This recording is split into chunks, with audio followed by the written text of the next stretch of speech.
Shalom, shalom. Back up.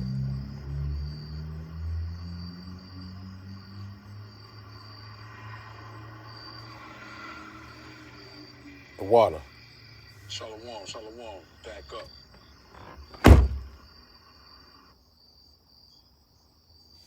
Get the water. All right, so yeah, we back up. So we're going into the word compliment because we get compliments. You can't shun away these compliments because it's a reflection of your gifts. It's a reflection of the the spirit in which was endowed to you by Yahweh Bashim Yahushua. It's very important, right? So that which fills up or completes, which is essentially, I'm reading from edamonline.com, the word compliment, which is a noun, said in part of the definition, it says that which fills up or completes, which is essentially the same word. Ooh, oh, compliment. Yeah, because you got compliment with an I and compliment with an E. The notion being that which completes the obligations of politeness. All right. Let's look up that word politeness.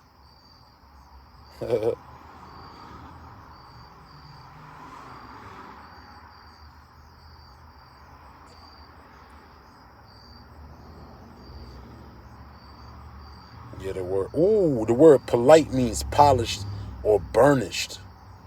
Okay. Yeah, showing you that you polished, showing that you are fitted for the body, man. Okay. You know, also too, the scriptures talk about stones fitly for the building. All right. You got polished stones. You have man, there's another word that's used. All right. Let's get it. Oh Lord, have mercy. All right, Sirach. Filthy stones. Okay. Yeah, you got filthy stones, man. All right. You got filthy stones. You got fitted stones. You got polished stones. Okay.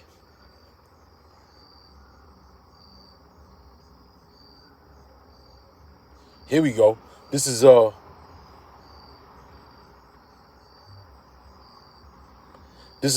Psalms 144 and verse 12.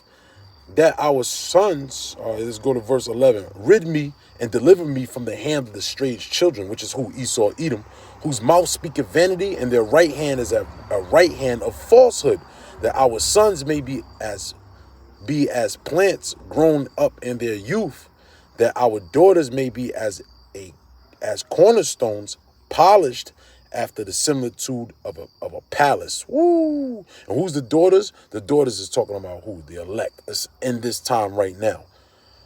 Okay?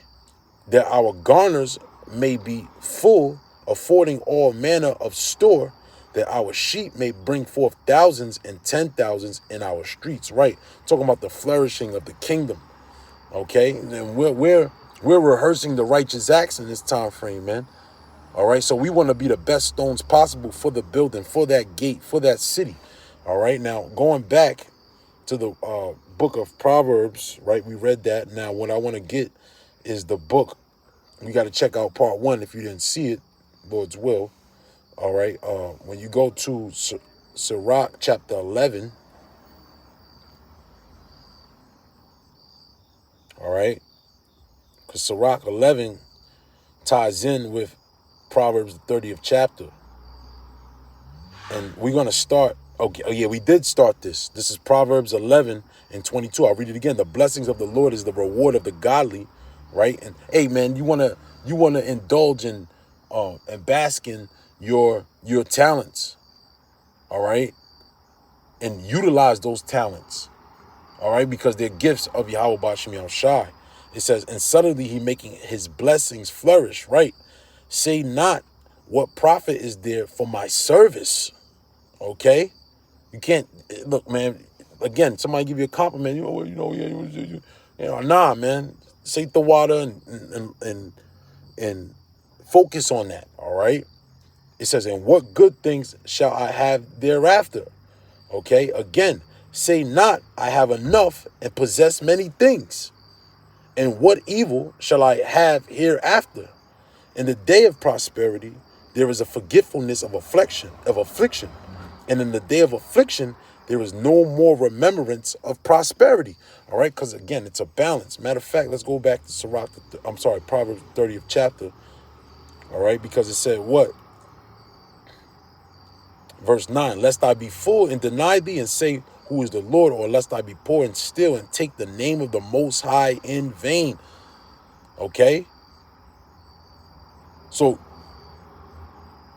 don't not do too much, because then you taking those gifts that Yahweh B'Shem Yahushua gave you for a lack of a gift, if you will. All right? Like you got to remember that when you have these particular gifts, you're of that hopeful of elect that who are able to obtain these gifts, and don't take it for granted. That's the word. Yahweh B'Shem Yahushua Barakathum. Don't take your gifts for granted. All right? Because that's when someone who's moving in a poor manner, and there's a reason why the analogy in the parable of the talents and those pounds, okay? Those talents, I'm not putting the key in, dogs. It is what it is. We're just going to have to do this in the dark. All right? There's a reason why those analogies and those parables are likened unto men that go to work, okay?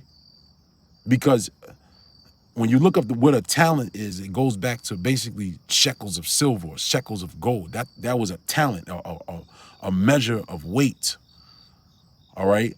And in order to have talent, to obtain those talents, you had to have a talent. Like, for instance, you had blacksmiths, you had coppersmiths, you had landscapers, you had even in the ancient time, you had plumbers, men that would excavators, men that would dig out and wells and supply the cities and communities of water. That's a talent, and the people would pay those people for their talents, knowing how to discover particular instruments. And you might have potters, okay? And then the people in the area will pay those people for their talent, all right? Why? Because it served the community. Here it is, we're building the foundation and the structure of the city, which is to come, the holy city, Jerusalem, all right? The kingdom, which is to come, and you have a talent. So you're going to get paid for your talent. Now, our payment in this time frame now is through what?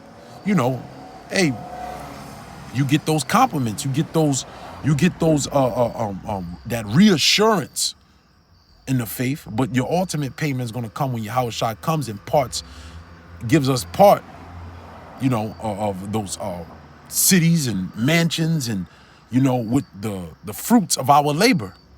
Okay, but right now the fruits of our labor are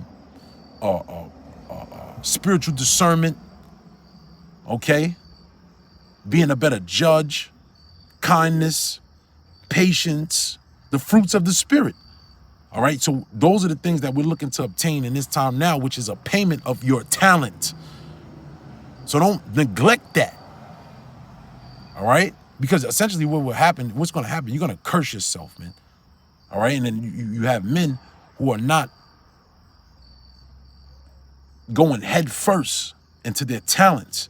They're playing the poor, and they're taking their talents in vain. They're taking their gifts in vain. Okay? It says what? Verse 24. It says, what profit is there for service? Right. Yeah, exactly. I'm gonna read for 23 again. Say not, what profit is there of any of my service, and what good thing shall I have there hereafter? Again, say not, because that shows a lack of faith. Okay?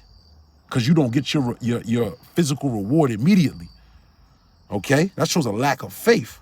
In the day of prosperity, there is a forgetfulness of affliction, and in the day of affliction, there is no more remembrance of prosperity. For it is an easy thing unto the Lord in the day of death to reward a man according to his ways, and it's vice versa. Okay, so if you're not applying yourself in the fashion that Yahweh Bashim Yahushai, the measure of which Yahweh Bashim Yahushai is giving you, he will clip you off. He will fire you. Okay? And it's the same thing on the other end with you have men, like for instance, again, we have great examples through the apostles and bishops and elders of Great Millstone who are putting their best foot forward, okay? And then you see there's more revelations, there's more mysteries being revealed, there's more, you know, fruits from their labor, okay? So those examples are set forth so that we have something to look forward to. Man, look, you're going to want more fruit of your labor in these times. You're going to want more understanding in these times. The only way you're going to get more understanding is by applying yourself. No other way possible. All right? You're not applying yourself, then that's why when you go into Matthew, the 19th chapter, he said, man, you hid your talent. You put your napkin, you put your pound in a napkin, man. And then you got that false sense of, exactly. Tawadi Yahweh Bashim Yahushai. I'm going to that account because that man at the end, he had a false sense of humility. I knew you was an austere man. I didn't know what to do. And Yahushai basically in layman's terms told him to gird up your loins, man. Stop tucking your tail between your legs, man. You shouldn't have tucked your tail between your legs. Okay? You shouldn't have got all nervous and paranoid, man. You should have went out there with faith and did my bidding. Okay? This is the book of Matthew, chapter 19, or is it Luke 19? I'm going to try Luke 19 first.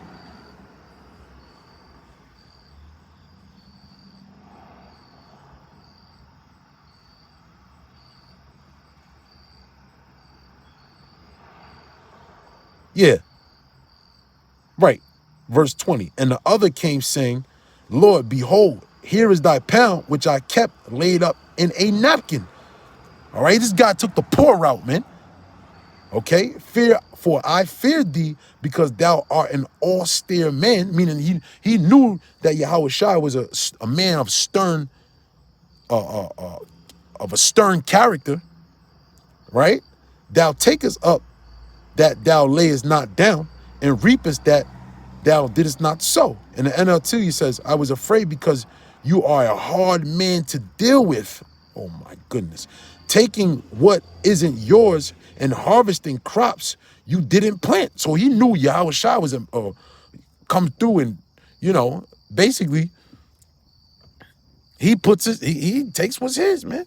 All right. Verse 22 is, and he said unto him, out of thine own mouth will I judge thee, thou wicked servant. So you're a wicked servant. You want to take the poor route. See, that's because this dude, he had a fake humility about himself, man. All right. Out of thine own mouth will I judge thee, thou wicked servant.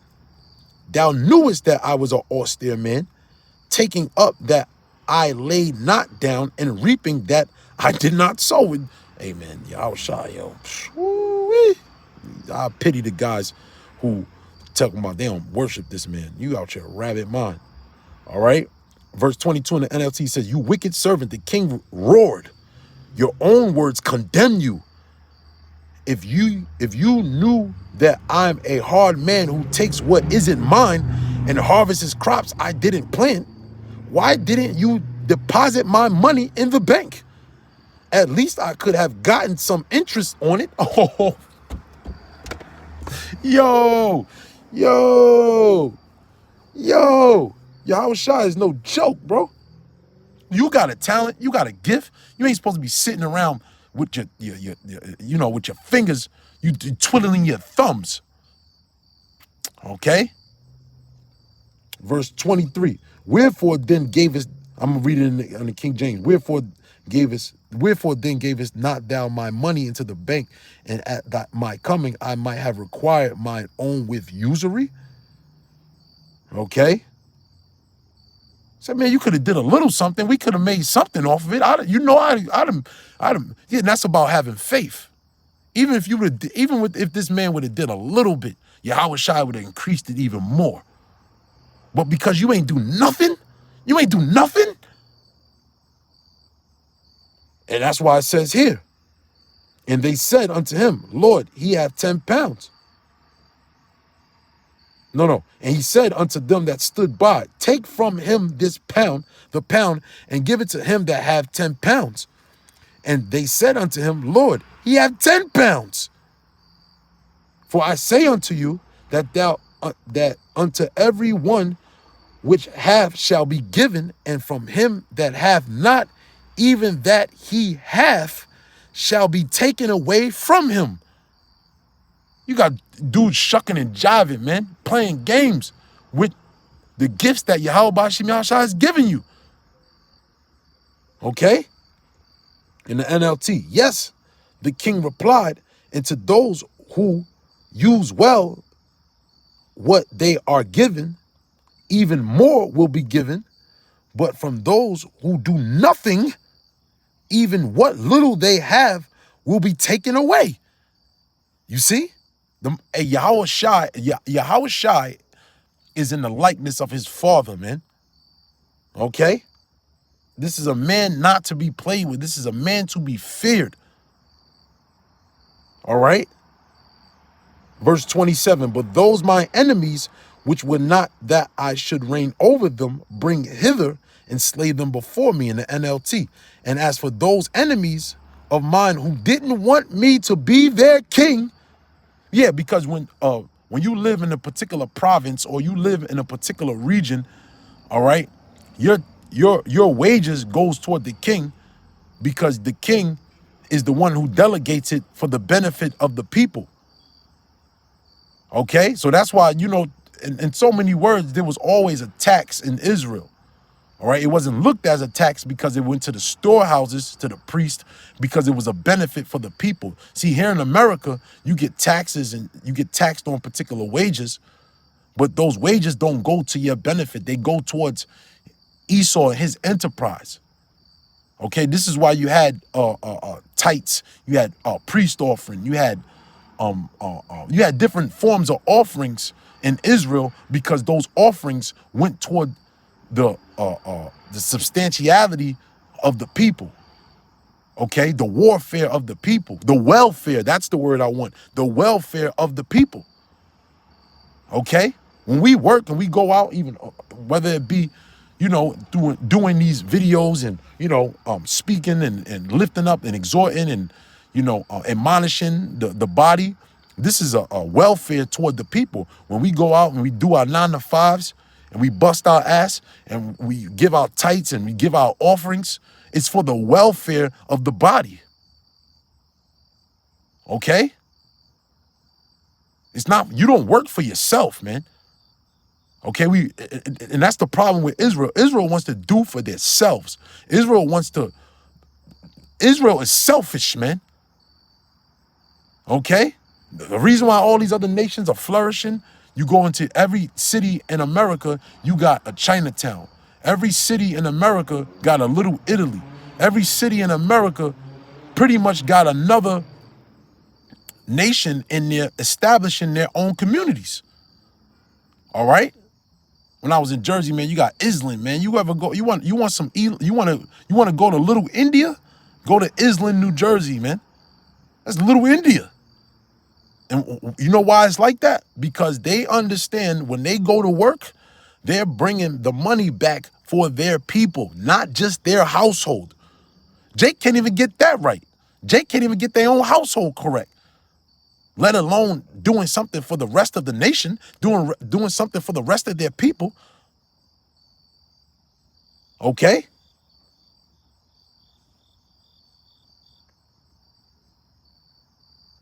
So yeah, that's the point, man. That was ultimately the point. That's you know, the message that the Spirit gave me today for the congregation. All right? Call all Yahweh Ba'ashim Yahushai, Ba'ashim HaKakwadash, and Shalom to the elect, man. All right? Shalom. Salaki, I ain't get to no comments on the comment board.